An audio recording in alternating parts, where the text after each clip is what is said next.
창세기 24장 1절에서 27절까지 좀 깁니다만 우리 한 절씩 저와 교독하겠습니다.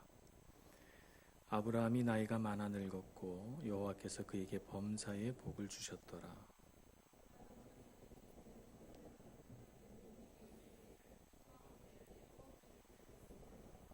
내가 너에게 하늘의 하나님 땅의 하나님이신 여호와를 가리켜 맹세하게 하노니 너는 내가 거주하는 이 지방 가나안 족속의 딸 중에서 내 아들을 위하여 아내를 택하지 말고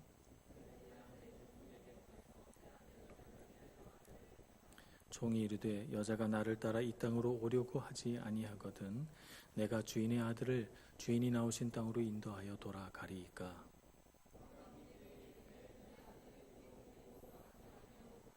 하늘의 하나님 여호와께서 나를 내 아버지의 집과 내 고향 땅에서 떠나게 하시고 내게 말씀하시며 내게 맹세하여 이르시기를 이 땅을 내 씨에게 주리라 하셨으니 그가 그 사자를 너보다 앞서 보내실지라 내가 거기서 내 아들을 위하여 아내를 택할지니라.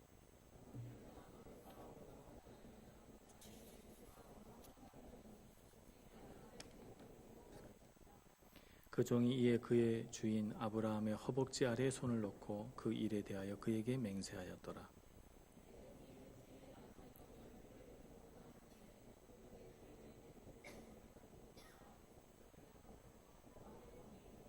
그 낙타를 성박 우물 곁에 꿀렸으니 저녁되라.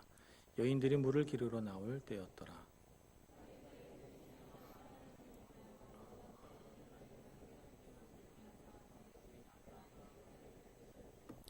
성중 사람의 딸들이 물 기르러 나오게 싸우니 내가 우물 곁에 서 있다가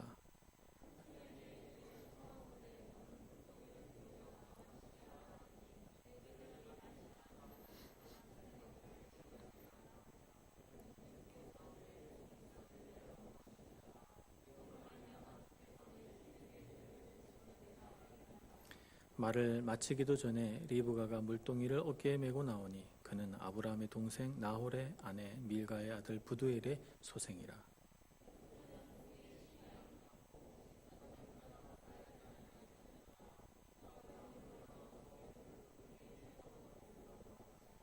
종이 마주 달려가서 이르되 청하건대 내 물동이 물을 내게 조금 마시게 하라.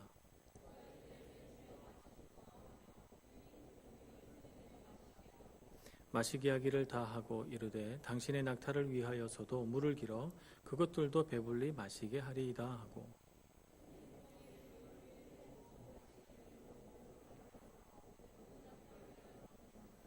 그 사람이 그를 묵묵히 주목하며 여호와께서 과연 평탄한 길을 주신 여부를 알고자 하더니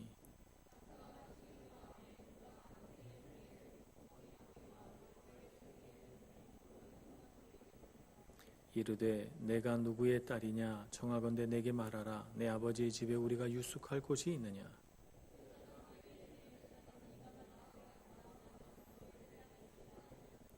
또 이르되 우리에게 집과 사료가 족하며 유숙할 곳도 있나이다. 다 같이 이르되 나의 주인 아브라함의 하나님 여호와를 찬송하나이다.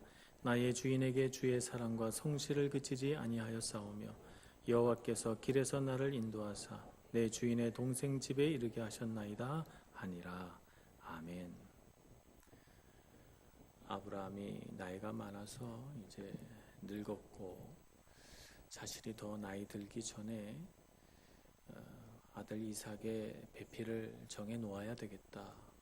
모든 부모들의 마음이 다 그렇죠. 내가 더 힘이 없어지기 전에, 내가 더 나이 들기 전에 자식들이 결혼하는 걸 봤으면 좋겠다. 이런 것이 이제 모든 부모의 심정인데요. 아브라함도 자신이 나이가 많기 때문에 하나님께서 언제 불러가실 줄 모르고 그러니 아들에게 배필이 있으면 좋겠다. 그래서 이제 중대한 결정을 하게 됩니다. 곧 아내를 택하는 일을 시작한 것입니다. 삶은 우리 선택과 결정의 연속이다. 이렇게 말합니다. 그래서 어떤 사람이 세상을 어떤 생각을 가지고 살아가느냐 하는 것을 보려면 그가 그의 인생에서 무엇을 선택하고 결정했느냐 또 그 결정 과정에서 그 결정을 하게 되는 동기가 무엇이고 또 어떤 과정을 통해서 선택하며 결정하는가 하는 것을 보면 그냥 그 사람의 선택과 결정에 그 사람의 인생관, 가치관, 믿음, 소망 뭐 이런 것들이 다 들어가 있다. 이렇게 볼 수가 있습니다. 왜냐하면 우리 인생은 선택과 결정의 연속이기 때문에 그렇습니다. 그래서 우리가 보잘것없는 일 하나를 선택하고 결정할 때에도 우리가 항상 생각해 보아야 합니다. 나는 바르게 선택하며 결정하고 있는가? 나는 하나님을 기쁘시게 할 만한 과정을 거쳐서 결정하는가 하는 것을 늘 돌아보고 점검해야 됩니다. 이와 같은 어떤 선택과 결정의 동기, 과정, 결과를 보면서 우리는 하나님 앞에서 어떻게 살아야 되는가 하는 것을 알 수가 있죠. 그래서 오늘 본문의 내용, 아브라함이 이삭의 아내를 택하는 이 쉬운 결정은 아니잖아요. 굉장히 중요한 결정인데 이 결정을 어떻게 나가는가 하는 것을 보면서 우리는 세상을 살면서 우리 앞에 닥쳐오는 수많은 선택의 상황에서 우리는 무엇을 어떻게 해야 되는가, 아브라함의 이와 같은 과정들을 잘 보고 배워야 될 줄로 믿습니다. 본문의 내용은 크게 두 부분으로 나뉩니다. 하나는 1절에서 9절까지 아브라함과 늙은 종의 대화, 그리고 늙은 종의 맹세, 그리고 두 번째 부분은 10절에서 27절까지 이 늙은 종이 리브가를 만나는 과정, 이렇게 두 부분으로 크게 나뉩니다. 첫 번째 부분에서는 아브라함이 어느 날 이 늙은 종을 불러다가 굉장히 놀라운 미션을 하나 맡깁니다. 그것은 내 아들의 아내를 택하라 라고 하는 거예요. 자기 자식의 아내나 배우자를 택하는 것도 쉬운 일이 아닌데 자기 주인의 아들의 아내를 택하라고 하니까 이 주인의 아들은 미래의 자기의 주인이잖아요. 자기에 있어서 굉장히 중차대한, 자기에게 그와 같은 안목과 능력이 없다는 것을 종은 너무 잘 알아요. 주인이 감당할 수 없는 미션을 준 거죠. 아들의 아내를 택하라. 더군다나 거기에 조건을 붙입니다. 첫 번째 조건은 가나안 땅의 여자는 아내로 택하지 말라. 너는 내 고향 내 족속에게로 가서 배우자를 택하라 라고 하는 것이죠. 그러니까 가나안 땅에서 하란 땅까지, 오늘날로 말하자면 이스라엘 지역에서 저기 시리아 북부나 혹은 터키 지역까지 올라가라는 거죠. 이란이나 이라크 지역까지 가라는 얘기예요. 굉장히 어려운 미션이죠. 또 두 번째는 내 아들을 그들에게 데려가지 말라. 이 말은 뭐냐면 혹시 배우자가 될 만한 여인이 남편을 좀 봐야 되겠다, 얼굴도 좀 보고 내가 선택하겠다, 이렇게 말하면 아들을 데려가도 되겠습니까? 이렇게 물었더니 그렇게 하지 말라는 거예요. 그러니까 무조건 얼굴도 모르는 상태에서 결혼하겠다고 하는 여자를 데려오라는 거죠. 굉장히 어려운 두 가지 조건을 붙이게 됩니다. 아브라함이 어떻게 보면 가능할까 싶은 이와 같은 배우자의 조건을 붙여서 이 늙은 종을 보내는 까닭은 아브라함의 마음 바탕에 믿음이 있기 때문에 그렇습니다. 그 믿음이란 하나님께서 나에게 이 땅을 주셨고 또 이 땅에서 태어날 내 씨에게, 내 자식에게 이 땅을 물려주겠다고 약속하셨으므로, 그러므로 내 아들은 이 땅에서 살아야 하고 이 땅에서 하나님의 복을 받을 것이다 라고 하는 믿음이 이 결정에 깔려 있는 것이죠. 그러니까 우리가 인생에서 무엇을 결정하고 선택할 때 가장 중요한 첫 번째 동기는 믿음이 있어야 된다는 것입니다. 믿음. 이 믿음은 하나님의 약속을 붙잡는 것으로부터 시작합니다. 하나님께서 약속해 주신 것을 굳게 붙잡고 그렇게 해 주실 줄 믿고 아들을 데려가지 말라는 거예요. 이 땅을 내 씨에게 주리라 하신 이 말씀을 그대로 이루어 주실 테니까, 그러니까 너가 그 땅으로 가면 하나님께서 하나님의 사자를 먼저 내 앞에 보내셔서 아마도 내 아들의 배필을 하나님께서 미리 정해 놓으셨을 거다. 그러니 늙은 종 너는 염려하지 말고 가거라 라고 하는 것입니다. 얼마나 큰 믿음입니까? 살아계셔서 섭리하시고 우리 인생의 이런저런 일들에 친히 간섭하셔서 하나님의 뜻을 이루시고 우리에게 가장 좋은 것을 허락하시는 하나님에 대한 충분한 신뢰가 없고는 이런 결정을 할 수가 없는 것이죠. 그러니 엘리에셀 너의 요청을 따라서 이삭의 배우자가 되겠다고 따라오려고 하지 않는 여자는 하나님께서 택한 사람이 아니라는 거예요. 그러니까 아브라함의 믿음은 철저하게 하나님이 택하신 이삭의 배우자를, 반려자를 데려오라는 것입니다. 어떻게 아브라함은 이렇게 훌륭한 믿음을 가질 수 있었을까요? 그것은 아마도 우리가 창세기 24장 이전의 모든 과정을 우리가 쭉 지나왔기 때문에 알 수 있습니다. 창세기 12장부터 창세기 24장까지의 과정 가운데 아브라함은 수많은 위기를 겪었고 수많은 실패와 실수 속에서 하나님 그분 자신을 배워왔던 것입니다. 이런 어려움과 위기와 실수 속에서 철저하게 하나님 앞에서 단련되고 연그러진 믿음, 그 속에서 배운 믿음이기 때문에 이와 같은 확신에 찬 음성을 그의 종에게 들려줄 수 있었던 것입니다. 위기를 지나면서도 하나님과 함께하지 않는다면 우리가 그 위기는 언젠가는 지나가겠지만 위기 속에서 우리가 무엇을 배울 수 있겠습니까? 위기 속에 하나님을 참여시키고 하나님께 간구하고 하나님께서 내 삶의 위기와 내 실패와 실수 속에서 어떻게 일하시는지를 보지 않는다면 우리가 어떻게 그 위기를 지나고 나서 무언가를 배웠다고 내 믿음이 성숙하고 더 좋아졌다고 우리가 어떻게 감히 말할 수 있겠습니까? 아브라함은 하나님과 함께 위기를 지나왔기 때문에 위기와 어려움 속에서 함께 하신 하나님을 경험했고 그래서 그가 나이 많이 들어 늙었을 때에는 하나님이 이런 분이시구나 라고 하는 분명한 확신과 믿음 가운데 거할 수가 있었던 것입니다. 위기 속에서 나와 함께 하시고 나로 하여금 어려움을 지나가게 하시며 때로는 위기를 축복으로 바꾸어내고 나의 실수를 합력하여 선을 이루시는 하나님의 놀라우신 손길을 볼 때 우리는 어려움 속에 있지만 깊은 감동과 또 흔들리지 않는 자신감과 기쁨을 누리게 되는 것입니다. 이것이 우리 마음속에 자꾸 쌓이면 무엇이 되는가? 믿음이 되는 것입니다. 마음의 확신이 되고 믿음이 되는 것입니다. 오늘 아브라함은 그렇기에 이런 과감한 결정을 할 수가 있는 것이죠. 그러므로 우리가 무엇을 선택하고 결정하는 데 있어서 가장 좋은 동기는 믿음이다 하는 것을 알고 하나님 앞에서 열심히 믿음이 단련되고 자라나고 연단받아 성숙해가는 저와 여러분이 되기를 간절히 소망합니다. 두 번째 부분에서는 늙은 종이 아브라함의 명령을 받고 하란 땅으로 떠나서 벌어지는 일입니다. 이 늙은 종은 참 헌신적입니다. 이 늙은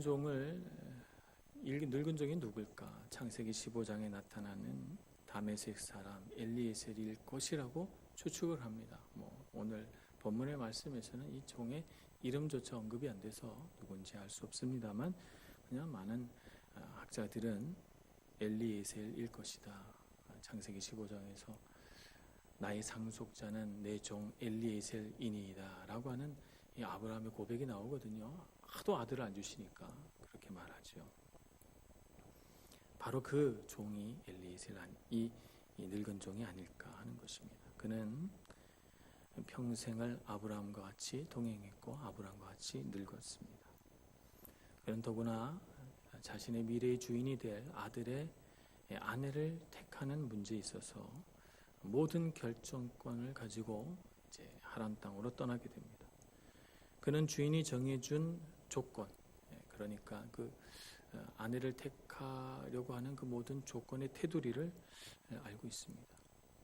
그 조건 안에서 최선의 결정을 해야 되는 것입니다.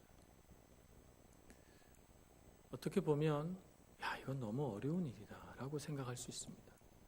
또 주인으로부터 멀리 떠나왔어요. 적어도 한 달 보름 이상 여행을 해서 떠나왔습니다. 주인이 내가 어떻게 택한지 알 수 있으랴 이렇게 생각하고 이 어려운 결정 어찌됐건 아내를 택하면 되지 않을까 생각을 해서 얼마든지 주인 뜻을 변경시키거나 혹은 주인이 정해놓은 테두리를 넘어서거나 혹은 축소시켜서 마음대로 결정할 수도 있지만 그는 주인이 보든지 안 보든지 주인 앞에서 맹세한 대로 자기가 주인에게 할 수 있는 의무를 다합니다. 자신의 권리를 내세우지 않고 자기가 얼마나 먼 길을 이 위험한 길을 헤치고 왔는지 자기의 수고를 내세우지 않고 오로지 주인이 자기에게 명령하신 이 명령을 어떻게 준행할까라고 하는 것만 생각하는 것입니다. 주님을 뒤따르는 예수님을 뒤따르는 제자의 모습과 참 비슷하지요. 주님을 뒤따르는 제자들도 그와 같습니다. 이 제자들의 모습은 곧 예수님의 모습을 닮아 있죠. 예수님께서 이 세상을 사시면서 얼마든지 하나님 아버지의 계획을 변경시켜서 살아가실 수 있어요. 그만한 능력과 힘을 갖고 계시는 분이고 얼마든지 하나님과 동등된 위치에 계신 분이시기 때문에 그 동등된 위치에서 나오는 예수님의 고난을 사용할 수 있으시지만 예수님은 철저히 주님의 뜻에 순종하고 굴복했으며 아무것도 자기의 권리를 내세우지 않고 철저하게 준행하는 모습을 볼 수가 있습니다. 제자들도 그와 같은 삶을 살아갔고 오늘 우리에게도 이 다메섹의 엘리에셀 이 늙은 종의 자세와 같은 그런 제자도가 우리에게 필요하다. 그런 헌신이 필요하다라고 생각이 됩니다. 이 늙은 종은 그와 같은 헌신된 마음, 충성된 마음으로 주인의 뜻을 잘 받들려고 합니다. 그래서 하란 땅에 딱 도착하고 나서 보니까 너무너무 걱정되는 거예요. 여기 범위는 너무 넓고 또 아브라함이 말한 것은 포괄적이면서도 그러면서도 그 조건에 합당할 만한 여인을 찾기는 매우 어려울 것 같은 생각이 드는 것입니다. 걱정되지요. 그러니까 그는 하란 땅에 도착하자 12절 말씀에 보면 기도합니다. 아마 저절로 기도가 나왔을 것 같아요. 12절 말씀 그가 이르되 우리 주인 아브라함의 하나님 여호와여 원하건대 오늘 나에게 순조롭게 만나게 하사 내 주인 아브라함에게 은혜를 베푸시옵소서. 이렇게 기도합니다. 정말 이 기도에 자기 주인에 대한 사랑, 존중, 하나님을 향한 경외, 경배 이런 것들이 다 들어가 있는 정말 겸손하면서도 아름다운 기도라고 말할 수 있습니다. 자기의 어떤 능력, 자기의 지식, 자기의 경험 이런 것들을 의지하지 않아요. 하나님께 전부 의지하죠. 이 늙은 종은 생각합니다. 본문의 말씀에는 안 나왔지만 이 늙은 종은 이랬을 것 같아요. 내가 어찌 주인의 아들의 배우자감을 택할 수 있단 말인가? 나는 참으로 무지한 사람. 그런 것을 분별하거나 결정하기는 너무나도 부족하고 미약한 사람인데 내가 어찌 택할 수 있단 말인가? 내가 어찌 분별할 수 있단 말인가? 자신은 미래를 볼 줄 아는 통찰력도 없어요. 그러니 주님께서 어떤 사람을 배우자라고 지목해 주실지 알 수 없습니다. 그래서 그는 답답한 것이죠. 그래서 하나님께 기도합니다. 그가 종으로서 평생을 살아오면서 종으로서 가졌던 상식을 발휘합니다. 그는 종으로서 누가 물을 달라고 하면 얼른 그 사람에게 물을 주고 그리고 나서 그 사람이 타고 온 낙타가 지쳐 보이면 얼른 종으로서 그 낙타에게도 물을 갖다 주는 이런 훌륭한 종이었어요. 그는 어떤 종이 훌륭한 종이고 어떤 종이 배려심 깊은 종이며 어떤 사람이 칭찬받는 사람인 줄 그는 평생토록 아브라함의 종으로 살면서 알고 있었습니다. 그래서 그가 종으로서 살아오면서 가졌던 상식을 발휘합니다.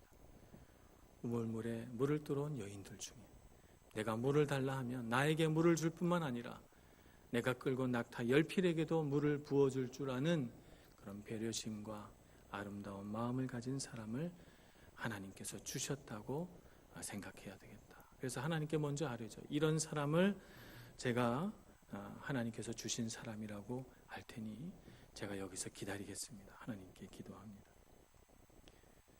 이것은 자기의 생각을 하나님 앞에 고집 부리는 것이 아니에요. 상식을 이용해서 하나님께서 어떤 사람을 주목해 보시는지 알아내기 위한 그 나름의 지혜인 것이죠. 만약 그런 사람이 나타나지 않으면 하나님께서 이 방법을 사용하지 말라고 하시는구나 하고 그는 그 방법을 그만둘 것이고, 그러나 하나님께서 그런 가운데 여인을 주신다면 그는 열심히 하나님의 뜻을 분별하기 위하여 최선을 다할 것입니다. 그러므로 우리의 믿음은 상식을 사용한다는 것을 잘 알아야 합니다. 가끔씩 신앙생활 하시는 분들 보면 믿음 좋다고 하면서 자꾸 비상식적인 행동을 하려고 합니다. 물론 하나님은 상식을 뛰어넘어 일하시는 분이시기는 하지만 우리에게 이성과 합리를 주셔서 상식적인 삶을 살아가도록 하셨기 때문에 하나님은 언제나 하나님의 뜻을 우리의 상식적인 생각 가운데 부어주시죠. 그러므로 상식을 사용하지 않고 하나님의 뜻을 분별하려고 하는 것은 어리석은 것입니다. 배려 깊은 여인을 발견하려는 그 자신만의 기준을 사용해서 하나님께 아뢰고 주님께 요청하고 그는 기다립니다. 얼마 되지 않아서 한 여인이 나오죠. 그리고 그 여인, 첫 번째 여인에게서 그는 바로 자신이 하나님 앞에 기도한 것이 이루어지는 것을 보게 됩니다. 하나님께서는 이 연약하고 늙은 종의 기도를 들으셨던 것입니다. 오늘 우리는 이 세상을 살아가면서 하나님의 뜻을 어떻게 할까? 하나님의 뜻은 항상 우리에게 가까이 있습니다. 그러므로 하나님의 뜻을 비상식적인 방법으로 알려고 하지 말고 오늘 엘리에셀처럼 하나님 앞에 겸손하게 기도하고 주님께서 길을 열어주시면 주님께서 가라 하시나 보다 생각하고 최선을 다하고, 때로 길이 막히면 주님께서 막으시나 보다 생각하고 그 안에서 또 다른 하나님의 뜻을 구하시면서 열심히 주님께 먼저 모든 것을 아뢰 수 있는 여러분들 되시기를 축복합니다. 사람이 하나님의 뜻을 구하다가 하나님께서 아무 말씀하지 않는다고 그러면 내 생각대로 해볼까 생각하고 하나님께 요청하지 않고 하나님께 의지하지 않고 자기 생각을 따라가게 되면 우리는 꼭 실수하게 됩니다. 그러니 무슨 일이든지 하나님께 아뢰고 하나님이 주신 지혜와 지식으로 우리 모든 선택과 결정을 잘 헤쳐나갈 수 있는, 잘 해나갈 수 있는 저와 여러분이 되기를 소망합니다. 오늘 여기 보니까 하나님은 참 사랑과 긍휼이 많으신 분입니다. 이 종의 기도를 첫 번째 응답해 주세요. 처음 여인이 나왔는데 그 여인이 바로 아브라함의 동생의 손녀예요. 그래서 아브라함이 자기 형제, 자기 고향에 가서 자기 형제 중에서 배우자를 택하라고 했는데 바로 이 리브가를 준 것이죠. 아브라함은 나이 많아서 이삭을 낳아서 이삭은 아브라함의 아들이지만 리브가는 제때되지 이렇게 자식을 낳아서 아브라함의 동생의 손녀가 되는 것입니다. 하나님은 때로 우리에게 우연을 통해서 하나님의 뜻을 나타내시고 하나님의 놀라운 인도하심을 우리에게 베풀어 주십니다. 우리 삶에 우연을 가장한 하나님의 기적이 얼마나 많습니까? 그래서 우리가 우연한 어떤 일을 경험하게 될 때 우리는 진지하게 잘 살펴보아야 합니다. 오늘 엘리에셀은 이와 같은 우연한 일로 이 여인을 만나게 됐을 때 그는 하나님의 뜻을 분별하기 위해서 자기가 이렇게 기도했으니까 이 사람이 맞구나 이렇게 성급하게 생각하지 않고 그는 오늘 말씀을 보니까 묵묵히 이 여인이 하는 일들을 지켜봅니다. 오늘 말씀에 보면 이렇게 말하죠.